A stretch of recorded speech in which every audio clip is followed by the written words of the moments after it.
Friends, welcome to my channel.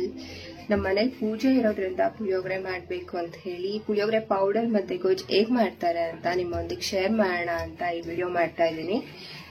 ಅಮ್ಮ ಹೇಳ್ತಿದ್ರು ಹೊರಗಡೆನೆ ತಗೋಬರೋಣ ಅಂತ. ಹೊರಗಡೆ ಯಾಕೆ, ಮನೇಲೆ ಮಾಡೋಣ, ಇಷ್ಟೊಂದು ಇಂಗ್ರೀಡಿಯೆಂಟ್ಸ್ ಇದ್ರೆ ಸಾಕು, ಮನೇಲಿ ಮಾಡ್ಬೋದು ಪುಳಿಯೋಗರೆ ಪೌಡರ್ ಮತ್ತೆ ಹಾಗೆ ಗೊಜ್ಜು ಹೇಗೆ ಮಾಡೋದು ಅಂತ ನಿಮ್ಮೊಂದಿಗೆ ತೋರಿಸ್ತೀನಿ.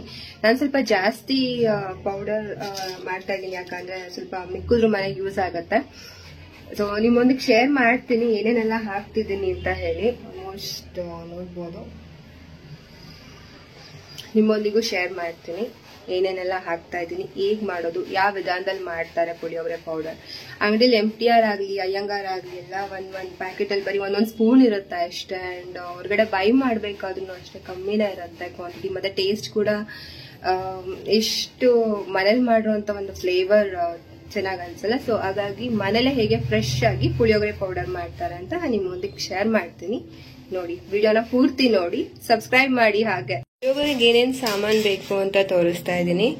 ಅಂಡ್ ಬೆಲ್ಲ, ಮೆಣಸು, ಗೋಡಂಬಿ, ಹುಣಸೆ ಹಣ್ಣು, ಸಾಸಿವೆ, ಕೊಬ್ಬರಿ, ಆಕ್ಚುಲಿ ಖಾರದ ಮೆಣಸಿನ್ಕಾಯಿ, ಇದು ಬೇಡಿಗೆ ಮೆಣಸಿನ್ಕಾಯಿ, ಮತ್ತೆ ಜೀರಿಗೆ, ಕಡಲೆಬೇಳೆ, ಉದ್ದಿನಬೇಳೆ, ಕಡಲೆಕಾಯಿ ಬೀಜ, ಮೆಂತ್ಯ ಇಷ್ಟು ಹಾಕಲ್ಲ, ಒಂದು ಅರ್ಧ ಚಮಚ ಹಾಕ್ತೀನಿ, ಮತ್ತೆ ಇಂಗು ಅಂಡ್ ಎಳ್ಳು. ಈ ಎಣ್ಣೆ ಆಕ್ಚುಲಿ ಚೆನ್ನಾಗಿರುತ್ತೆ ನೋಡಿ.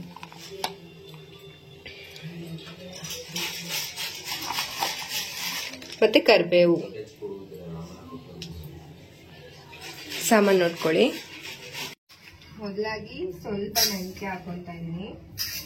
1 ಸ್ಪೂನು ಅಲ್ಲ, 1/4 ಸ್ಪೂನ್ ಅಷ್ಟು ಹಾಕೊಂತಾ ಇದೀನಿ.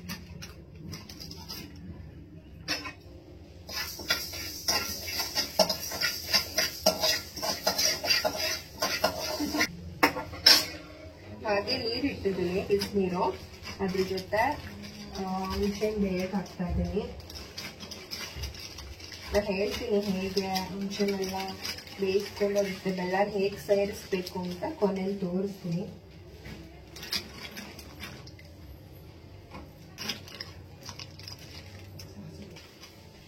ಮೆಂತ್ಯ 1/4 ಚಮಚ ಅಷ್ಟು ಹುರಿದೆತ್ತಿಟ್ಕೊಂಡ್ಮೇಲೆ 1 ಚಮಚಗಿಂತ ಸ್ವಲ್ಪ ಒಂದು ಅರ್ಧ ಚಮಚದಷ್ಟು ಸಾಸಿವೆ, ಇದನ್ನ ಹುರಿದು ಎತ್ತಿಟ್ಕೊಳ್ತಾ ಇದ್ದೀನಿ.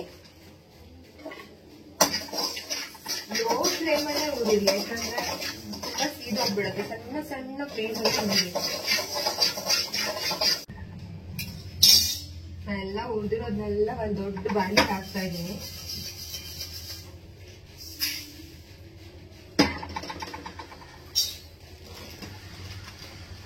ನೆಕ್ಸ್ಟ್ ಉದ್ದಿನಬೇಳೆ. ನಿಮ್ಗೇನಾದ್ರೂ ಮನೇಲಿ 2 ಜನ 3 ಜನಕ್ಕೆ ಮಾತ್ರ ಮಾಡಬೇಕು ಅಂದ್ರೆ 1 2 to 3 ಸ್ಪೂನ್ 4 ಸ್ಪೂನ್ ಈ ತರ ತಗೊಳ್ಳಿ. ಬಟ್ ನಾನು ಸ್ವಲ್ಪ ಜಾಸ್ತಿ ಜನಕ್ಕೆ ಮಾಡ್ತಾ ಇದ್ದೀನಿ, ಮನೇಲಿ ಪೂಜೆ ಇರೋದ್ರಿಂದ ಹಾಕ್ತಾ ಇದ್ದೀನಿ ಪೌಡರ್ನ.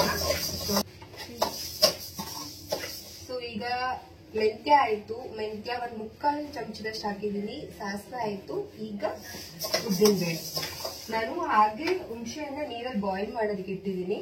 ಅದು ಚೆನ್ನಾಗಿ ಕುದ್ದದ್ಮೇಲೆ ಏನ್ ಮಾಡ್ಬೇಕು ಅಂದ್ರೆ ಅದನ್ನ ನೀರೆಲ್ಲ ಚೆನ್ನಾಗಿ ತೆಗೆದು ಪುನಃ ಗಸಿ ತರ ಇರ್ಬೇಕು, ಮಂದಕ್ಕೆ ಆ ತರ ಒಂದು ಕಂಡಸ್ಲಿ ಇರ್ಬೇಕು. ಅದು ಹಾಗಾಗಿ ಹಾಗೆ ಇಟ್ಟಿದ್ದೀನಿ. ಉದ್ದಿನ ಬೇಳೆನ ಚೆನ್ನಾಗಿ ಫ್ರೈ ಮಾಡ್ತಾ ಇದ್ದೀನಿ. ನಾ ಯಾವುದೇ ರೀತಿ ಆಯಿಲ್ ಆಗಿ ಏನು ಬಳಸ್ತಿಲ್ಲ.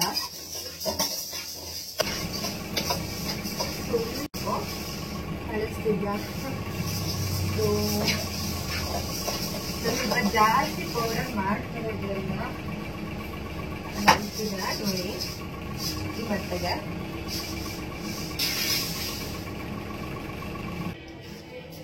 ಈಗ ನಾನು ಕಡಲೆಬೇಳೆ ಹಾಕೊಂತಾ ಇದ್ದೀನಿ.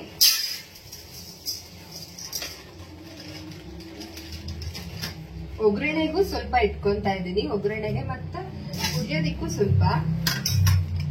ಈಗ ನಾನು ಸ್ಟಾರ್ಟಿಂಗ್ ತೋರ್ಸಿದ್ರಲ್ಲ ಎಲ್ಲ, ಅದಷ್ಟು ಐಟಮ್ ಅಲ್ಲಿ ಉಳಿಯೋದಿಕ್ಕೂ ಸ್ವಲ್ಪ ಪೌಡರಿಗೂ ಅಂಡ್ ನಾನೇನು ಒಗ್ಗರಣೆ ಲಾಸ್ಟ್ ಅಲ್ಲಿ ಹೇಳ್ತೀನಿ ಅದಕ್ಕೂ ಕೂಡ.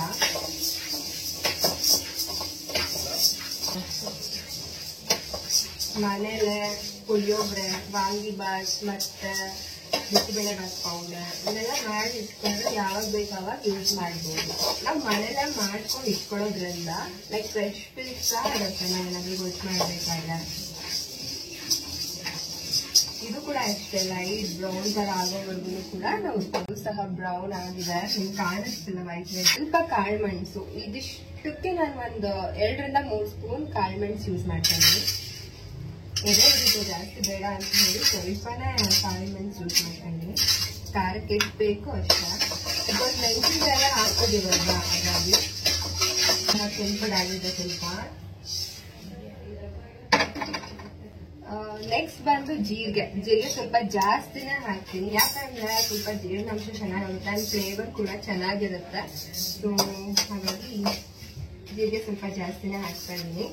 ನಾನು ಎಷ್ಟು ಜನಕ್ಕೆ ಮಾಡ್ತಾ ಇದ್ದೀನಿ ಈ ಪುಳಿಯೋಗರೆ ಪೌಡರ್ನ ಅಂತ ವಿಡಿಯೋ ಎಂಡಲ್ಲಿ ಹೇಳ್ತೀನಿ.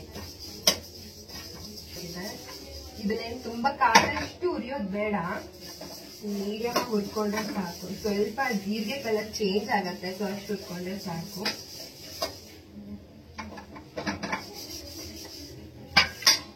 ನೆಕ್ಸ್ಟ್ ನಾನು ಧನಿಯಾ ಹುರ್ಕೊಂತಾ ಇದ್ದೀನಿ.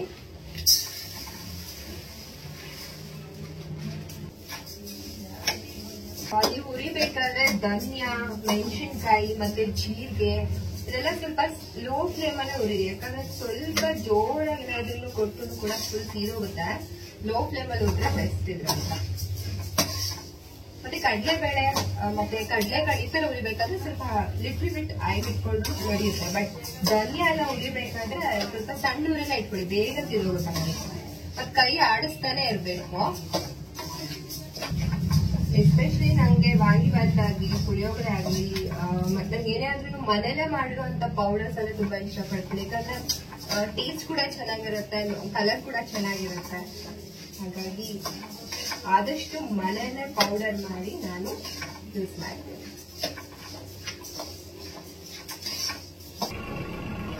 ಆಲ್ಮೋಸ್ಟ್ ಆಗಿದೆ.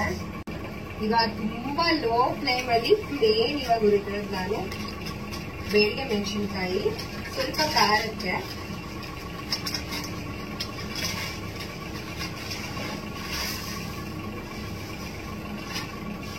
ಹಾಗೆ ಸ್ವಲ್ಪ ಎತ್ತಿಟ್ಕೊಂತ ಒಗ್ಗರಣೆಗೂ ಸಹ.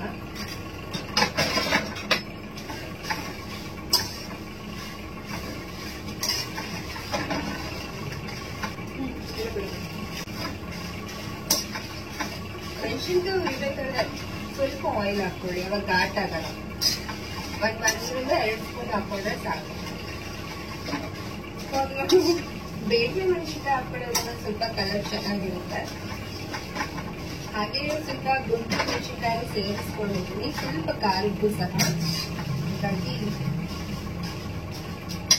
ಮುಂಚೆ ಎಲ್ಲ ಮೆಣಸಿನ್ಕಾಯಿ ಉರಿಬೇಕಾದ್ರೆ ನಾನೇ ಫಸ್ಟ್ ಆಚೆ ಹೋಗ್ಬಿಡ್ತಿದ್ದೆ ಅಮ್ಮ ಎಲ್ಲ ಮಾಡ್ಬೇಕಾದ್ರೆ. ಈಗ ನೋಡಿ ನಾವೇ ಮಾಡ್ತಾ ಇದೀವಿ.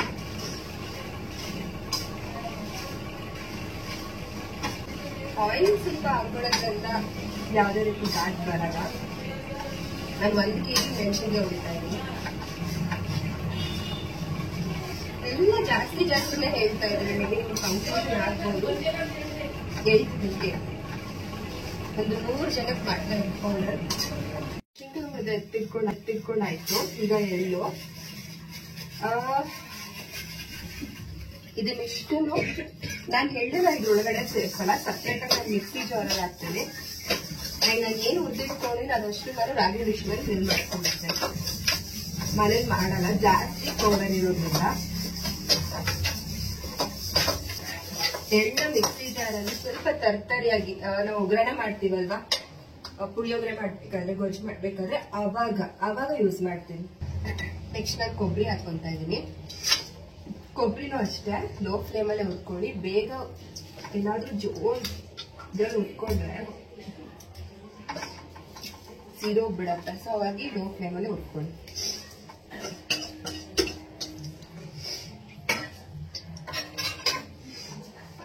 ಕೈ ಆಡಿಸ್ತಾನೆ ಇರ್ಬೇಕು, ಸ್ವಲ್ಪ ಬಿಟ್ಟು ತಲೆ ಇಟ್ಕೊಳುತ್ತೆ. ಸ್ವಲ್ಪ ಅಷ್ಟೇ ಬೆಚ್ಚಗಿರ್ಬೇಕು. ಹುರಿದಾಯ್ತು, ಸ್ವಲ್ಪ ಎತ್ತಿಟ್ಕೊಂತಾ ಇದ್ದೀನಿ. ಇದನ್ನು ಸಹ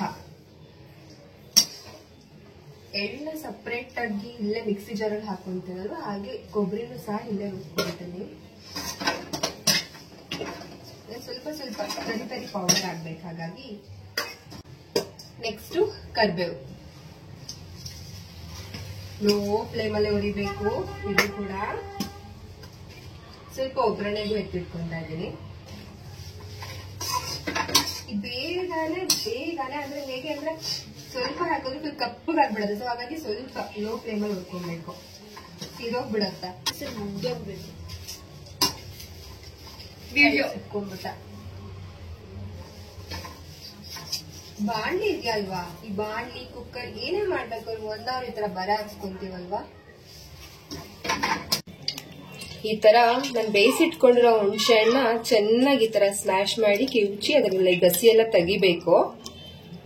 ಬರತ್ತೆಲ್ಲ ನೋಡಿ ಈ ತರ. ಈ ಹುಣಸೆ ಹಣ್ಣ ಕಿವುಚ್ಕೊಂಡಿದ್ದೀನಲ್ಲ, ಅದ್ರ ಜೊತೆ ಸ್ವಲ್ಪ ಅರಿಶಿನ, 1 ಸ್ಪೂನ್ ಉಪ್ಪು ಹಾಕಿ ಕುದಿಸ್ಕೊಂತಾ ಇದ್ದೀನಿ. ಇದ್ರ ಜೊತೆ ಬೆಲ್ಲನೂ ಸೇರಿ ಚೆನ್ನಾಗಿ ಕುದಿಸ್ಕೊಂತೀನಿ. ಹುಣಸೆ ನೀರು ಚೆನ್ನಾಗಿ ಕುದಿಬೇಕು. ಅದಾದ ನಂತರ ಬೆಲ್ಲ ಸೇರಿಸಿ ಸ್ವಲ್ಪ ತಿಕ್ಕಾಗಿ ಕುದಿಸ್ಕೊಬೇಕು. ಇದನ್ನ ಒಗ್ಗರಣೆಗೆ ಹಾಕ್ತೀನಿ, ಅವಾಗ ತೋರಿಸ್ತೀನಿ ಹೇಗ್ ಮಾಡ್ತೀನಿ ಅಂತ. ಪುಳಿಯೋಗರೆ ಗೊಜ್ಜನ್ನ ಬೆಲ್ಲ ತಗೊಂಡಿದ್ದೀನಿ.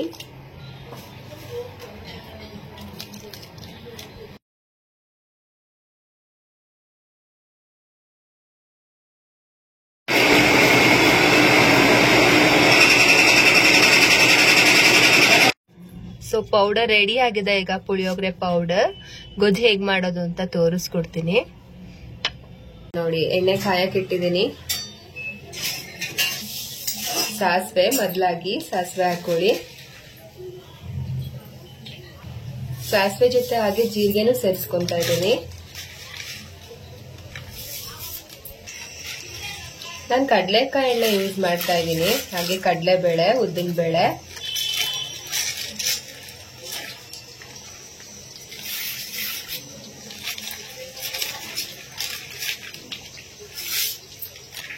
ಕಡಲೆಕಾಯಿ ಬೀಜ ಸ್ವಲ್ಪ ಜಾಸ್ತಿನೇ ಹಾಕ್ತಾ ಇದ್ದೀನಿ. ಚೆನ್ನಾಗಿರುತ್ತೆ. ಪುಳಿಯೋಗರೆ ಮಧ್ಯೆ ಸಿಕ್ತಿದ್ರೆ ಟೇಸ್ಟ್ ಚೆನ್ನಾಗಿರುತ್ತೆ ತಿನ್ನೋದಕ್ಕೆ. ಚೆನ್ನಾಗಿ ಫ್ರೈ ಮಾಡಬೇಕು ಇದನ್ನೆಲ್ಲ. ಹಾಗೆ ಗೋಡಂಬಿ, ಬೇಡಿಗೆ ಮೆಣಸಿನ್ಕಾಯಿ ಈಗ ಫ್ರೈ ಮಾಡ್ತಾ ಇದ್ದೀನಿ.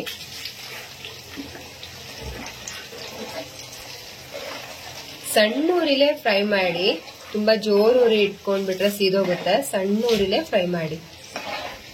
ಆಗ್ಲೇ ಪೌಡರ್ ಎಲ್ಲ ಮಾಡಿ ಇಟ್ಕೊಂಡಿದ್ದು, ಅದು ಸಹ ಆರೋದಕ್ಕೆ ಇಟ್ಟಿದ್ದೀನಿ. ನಾನು ಮೆಲ್ಲಿಗೆ ತಗೊಂಡೋಗಿ ಪೌಡರ್ ಮಾಡಿಸ್ತಾ. ಹಿಂಗ್ ಸೇರಿಸ್ತಾ ಇದ್ದೀನಿ ಇದ್ರ ಜೊತೆ. ಲೋ ಫ್ಲೇಮ್ ಅಲ್ಲಿ ಫ್ರೈ ಮಾಡ್ತಾ ಇದ್ದೀನಿ ಎಣ್ಗೆಂಪಾಗೋವರೆಗೂ. ಕಡಲೆಕಾಯಿ ಬೀಜ ಎಲ್ಲ ತುಂಬಾ ಕ್ರಿಸ್ಪಿಯಾಗಿ ಬೇಯಬೇಕಲ್ವಾ, ಹಾಗಾಗಿ ಈ ತರ ನೋಡಿ ಲೋ ಫ್ಲೇಮ್ ಅಲ್ಲಿ ಇಷ್ಟು ಚೆನ್ನಾಗಿ ಡೀಪ್ ಫ್ರೈ ಮಾಡ್ತಾ ಇದ್ದೀನಿ. ಗೋಡಂಬಿ ಎಲ್ಲ ಹಾಕಿರೋದ್ರಿಂದ ತುಂಬಾ ಕ್ರಿಸ್ಪಿಯಾಗಿ ಬರಬೇಕು. ಹಾಗಾಗಿ ಸ್ವಲ್ಪ ಕರಿಬೇವು ಸೇರಿಸ್ತಾ ಇದ್ದೀನಿ ಅದ್ರ ಜೊತೆ.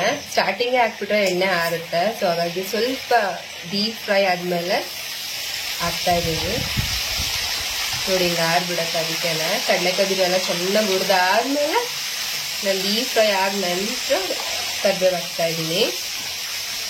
ಹುಣಸೆಹಣ್ಣು ಮತ್ತೆ ಬೆಲ್ಲದ ನೀರು ಮಿಕ್ಸ್ ಮಾಡಿ ಈ ತರ ಇಟ್ಕೊಂಡಿದ್ದೀನಿ. ಕುದಿಸಿ ಎಲ್ಲ ಸೋಸಿ ಈ ತರ ಇಟ್ಟಿರೋ ನೀರನ್ನ ಅದ್ರ ಜೊತೆ ಸೇರಿಸ್ತೀನಿ.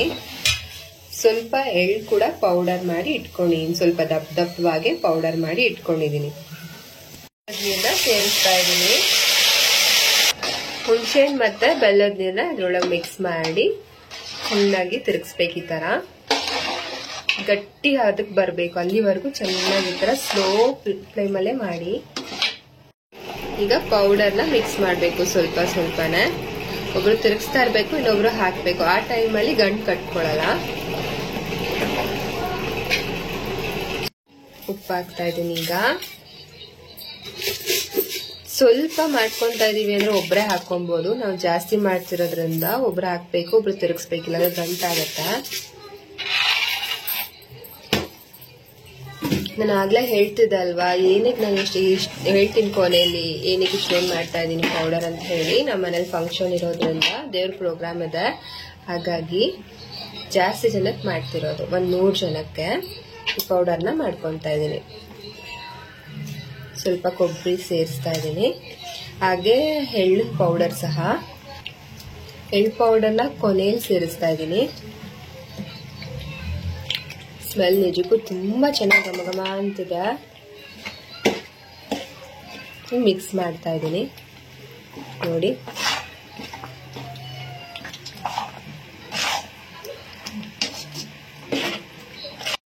ನೋಡಿ ಹೇಗಿದೆ ಫೈನಲ್ ರಿಸಲ್ಟ್. ಇದು ಪುಳಿಯೋಗರೆ ಗೊಜ್ಜು ಮನೆಯಲ್ಲೇ ಮಾಡ್ಕೊಂಡಿರೋದು.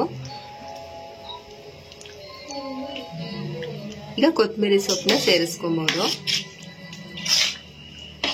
ನೋಡಿ. ಈ ತರ ಎಣ್ಣೆ ಈ ತರ ತುಂಬಾ ಕಾಣಿಸ್ಬೇಕು, ಇಲ್ಲಿವರೆಗೂ ಚೆನ್ನಾಗಿ ಫ್ರೈ ಮಾಡಬೇಕು. ಎಣ್ಣೆ ಇದ್ರೇನೆ ಅಲ್ವಾ ಪುಳಿಯೋಗರೆ. ನೋಡಿ ಈ ಗೊಜ್ಜನ್ನ ಬೇಕಾದ್ರೆ ನೀವು 1 ವಾರದ ಮೇಲೆ ಫ್ರಿಜ್ ಅಲ್ಲಿ ಇಟ್ಕೊಂಡು ಕೂಡ ರೈಸಿಗೆ ಮಿಕ್ಸ್ ಮಾಡಬಹುದು. ನಿಮ್ಮನೇಲಿ ಫ್ರಿಜ್ ಇಲ್ಲ ಅಂದ್ರೂ ಹೊರಗಡೆ ಕೂಡ ಈ ಗೊಜ್ಜನ್ನ ಇಟ್ಕೊಂಡು ರೈಸಿಗೆ ಮಿಕ್ಸ್ ಮಾಡಬಹುದು. ಯಾಕಂದ್ರೆ ಇದೆಲ್ಲ ಆಯಿಲ್ ಇರೋದ್ರಿಂದ ಹೊರಗಡೆ ಸ್ಟೋರ್ ಮಾಡಿದ್ರೆ ಏನು ಕೂಡ ಕೆಟ್ಟೋಗಲ್ಲ.